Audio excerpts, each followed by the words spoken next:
Let's play a game. Let's do some word association. I'm just going to think of some words, like I'll just say them, and you're going to respond with whatever that comes up. So please don't filter. Mother. Father? Design. Thinking. Money. Cash. Pain. Points.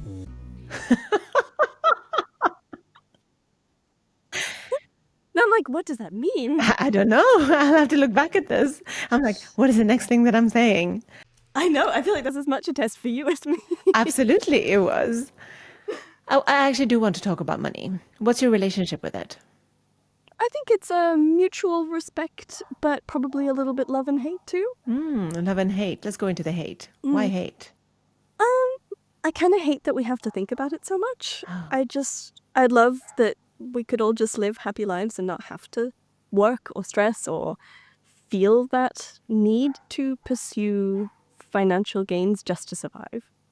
Yes, I get it. But what does a world look like where money isn't needed so much?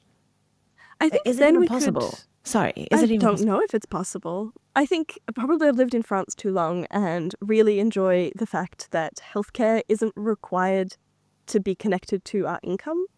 And there's the socialist in me that really appreciates that just general safety and survival isn't 100% linked to your productivity. And as a parent of a child who may not work a traditional job or at all, I don't love the idea that productivity is innately linked to your ability to survive. And I would love to see a world where we are more focused on comfort and survival and supporting each other than just extracting finances. I understand money is needed. I don't want to villainize money. I think it's more the systems that have been created by the capitalist kind of way of approaching money. You know, I read a recent report, which I'll be releasing on a podcast soon, where the study basically showed that countries like the Nordic countries, some Swedish, the Nordic countries, where the society really provides, the class divide is increasing because everything is accessible. The higher classes, they obviously feel like they're sustaining the lower classes. So the class divide, which, you know, it seems like a very equal society when you go into Sweden, but honestly, like the moment you're immersed in the culture, and probably is the same in France, you realize that it's not as apparent as it is maybe in That's the true. UK or other places. But I can speak to UK, I can speak to Pakistan, I can speak to Sweden, 3 places I've lived and 3 places I understand. So I hear the argument, but somebody is paying for all of this. For sure. And Yeah, I mean, I don't claim to be an economist. My sister is, but I feel like we have overly monetized certain industries like healthcare and, you know, old age care and support workers for people who have additional needs to a place where they're not accessible to the people who need them most. And I do think there's just fundamentally something wrong with most systems that is something only certain classes have access to. As I said, I don't have the answers, but I do understand there is a problem, and it's a problem very close to my heart that I see the discomfort I'm having as someone who can afford a lot of the supports for my son and for family who need them, and the people who we're seeing around us who can't. yeah. And I hate that feeling of the haves and the have-not when it comes to things like safety and health and comforts that shouldn't really be something in excess. I do understand that. And coming from Europe, where are you I'm from? Australian You're originally, Australian. and I've lived in America for a long time, and I Okay. think that's probably colored things a lot too. Yeah, so I don't know how it is in Australia, but obviously I do understand how it is in the States. And I don't think I don't think that we can comprehend when we've come from Europe. I don't think we can comprehend what it actually means to need healthcare. I've only thought about it so much, need healthcare and not have access to it the way we do in Europe. Yeah. And I think I thought about it at length when we went last time with my son, who has severe allergies, Ooh. gets anaphylaxis shocks quite easily from food. And you know, Mm. when you travel and you're on holiday, you're eating out and you're Yeah. checking with everyone. But we make hospital visits quite frequently with him, and I was literally thinking, how much is this going to cost? We forgot to do travel because, you know, travel insurance. I know it's really irresponsible maybe not to have it, but we didn't have it. We're like, you Mm. know, with being Swedish and having the EHIC card, Yeah. we just we assume such a level of comfort. But we had moved back to the UK. Brexit had happened, Mm. and I'm just like, we did, we're not insured right now. What are we going to do? So it's a really, I think you raise a really interesting point because it's hard to Mm. comprehend when you have an experience not having it and having that access and safety and security, as you say, which should be a Mm. fundamental right for everyone. Yeah. And I see, like, in France, I can see what you mean about the class divide, but I also understand, most people won't earn as much. Most people are taxed very highly here. However, I think that's not a terrible trade-off for the level of baseline safety that comes from having a universal healthcare system. I I do feel it's frustrating as an entrepreneur in a system that's clearly not designed for us, and I Yeah. definitely live out those challenges. But when I kind of put it back in context of, but my son has access to all the things he needs for essentially free, Yes. I would pay, 10 times the taxes I do. I would deal with all the administrative headaches that come from being an entrepreneur in France for that right to not have to worry about that. And I think there'll always be pluses and cons, and there'll always be problems with every system. But I do think I'm pretty spoiled living here and would struggle to move back to a system that isn't so inclusive of those basic human rights. And that's something that, yeah, it really sits with me as a foreigner living here and as someone who didn't grow up with this. It's still very shocking to me and still something I have to get used to. Yeah. It's interesting because I have so many friends, obviously Swedish, who are like, "Oh, I love paying taxes." You don't Mm, hear that in other places. not at all. Yeah. And again, having come from America, I started my, adult life in America. I was struggling to pay for my own healthcare when I had nothing wrong as, minimum wage, and then starting my, career before this, which was in film. It was a genuine major concern of like, how am I going to afford my asthma medication? That should not be something you're worrying about when trying to find work and employment. I just think intrinsically those things shouldn't be linked because it makes you make terrible decisions.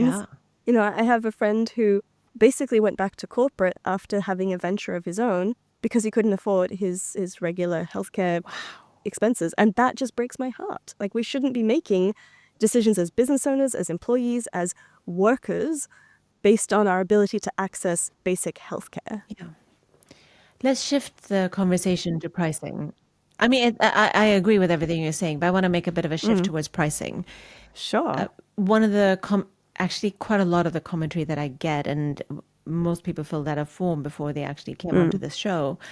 And the question asked is, what is it that you wish that more people were talking about? And it was mm, transparency in pricing and yeah. talking about what people charge. So I'm going to straight up ask you, what do you charge? It depends on what I'm selling. I typically have a sort of suite of lower ticket offers that are the way people tend to get to know me. I usually share those in my events and have those be kind of an entry point. I then have my signature program, which is currently on beta, but will be launching at the €750 mark and working its way up. And then I have retainer clients on the sort of €150 an hour, roughly works out. So kind of a bit across the board. Nice. And when you set your price, can you Mm. remember your process of choosing the Mm-hmm. number, choosing the price? Maybe you can speak a little bit towards that. Yeah, so it's probably not the best accounting advice, but I looked at my family's expenses, my son's care in particular, which is something I really wanted to take ownership of in my contribution to the family, and worked out how much that was. And then did reverse calculations of once I've paid taxes on that, once I've paid charges on that, once I've paid for my business expenses, how much globally do I need to earn a month? And then breaking that down into my capacity to deliver the retainer one-on-one work, the group program, and the small digital products, and basically kind of reverse engineered it from the money I needed to bring in to meet that sort of family financial goal. Nice. You did not do any market research beyond looking at yourself. So you looked at yourself intrinsically, made a decision on what it is that I need, and Mm. then made the decision. At any point, Essentially, yeah. I trying to think if I don't think I did like critical market research on other people's prices. I had done that in previous iterations of my business, and it really messed up my thinking. And I think I intentionally, in this iteration of my business, didn't want to pollute myself and my process with other people's decisions, because they're not making decisions from the same place as I am. They don't have the same family costs, the same business expenses, the same taxes that we deal with in France. It just felt like I was cheating off somebody else's notes without understanding the context. So I liked this time to come at it with an approach of, what do I actually need? What capacity do I have? I am very, very precious with my capacity, and I didn't want to expand hours to meet any particular financial goals. And so I think this time, maybe because I had that previous experience with some market research, I think it actually helped me not to look at other people's paper. tell me what happened that time. That sounds really Mm. interesting. Yeah, so I started my business as a website designer and did probably what everyone else was advised to do, of like, go and look at other people's packages Oh my gosh, and wait a reconstruct your second, because own. that's what I thought you did. And I'm like, wait, Mm, I don't think Michelle, because we've been following each other. Well, I've yeah. known of you. We've probably messaged for quite some time. And I was like, I didn't realize she was doing summits. So now it clicks for me. Like, now I know where I No, know no, you but from. but it wasn't, I'm like, I know the name. I Yeah. know who she is, but like, it's not, anyway, go on. Yeah. Yeah, so I Sorry, I started didn't off mean in to interrupt. website I'm like, I design. knew it. There was another point. Yeah, so I started off in website design. I was doing kind of custom projects, hated that. So quickly fell into the sort of productized service model. And that did do a lot of research on what does that look like in terms of my processes, in terms of my packages, and then in terms of my pricing. And I ended up building a business I kind of hated, thus the pivot to online events, because I felt like I was constantly looking for new clients, constantly on this sort of, I don't know, scrambly feeling of needing the sale rather than wanting the sale. And I didn't like that dynamic, on top of finding my passions elsewhere in these sort of online event space and online marketing particularly. But I think it was in many ways because I'd sort of shoved myself into a system rather than really looking at what I wanted and needed first, and then building out my pricing, my packages, my offers from there. I think it was a really hard lesson to learn. And, I speak openly about that business not really working out, not being the niche for me, Yeah. because I think I was trying to shove myself into a system that wasn't made for me. I'm neurodivergent, have a lot of childcare. Being on call for client work just was never really going to work for me. And then pricing myself into a model that required my availability honestly led to a really big burnout that I Yeah. essentially was going to burn my business down or start again. Thankfully, I chose to start again. I speak a lot about need versus want, but I would like to hear Mm. from you. Yeah, I think there is something about when we need something, it gets very stressful and very tight and very pressured. And I find it's much harder to come from a place of genuinely wanting to help the person you're having a sales conversation with when we have this really real feeling of like, I need this, I am going to struggle financially, my family's going to be in trouble, to have an honest and really fair sales conversation with someone on the other end of that. And when we just want to make the sale, want to sell the product, I think we come from a place of wanting to make sure that's a more mutually beneficial agreement.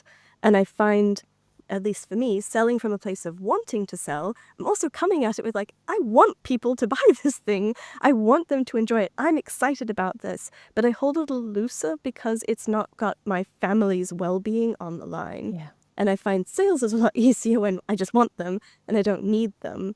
Yeah. But I think I also come to the sales conversation with a very different approach because I'm not scared for my family's sustainability and Yeah. money. I like the way that you explain that. One of the ways that I Thanks. usually say it is that need is extrinsic. Mm, So you're being influenced by external factors, whereas the want is intrinsic. So you're I can see that too. driving Yeah. it yourself, and coming at it, because a lot of people say like need and want is the same thing. I'm like, no, it really isn't. Mm, Need and want is not the no. same thing. You can desire something, but not need it.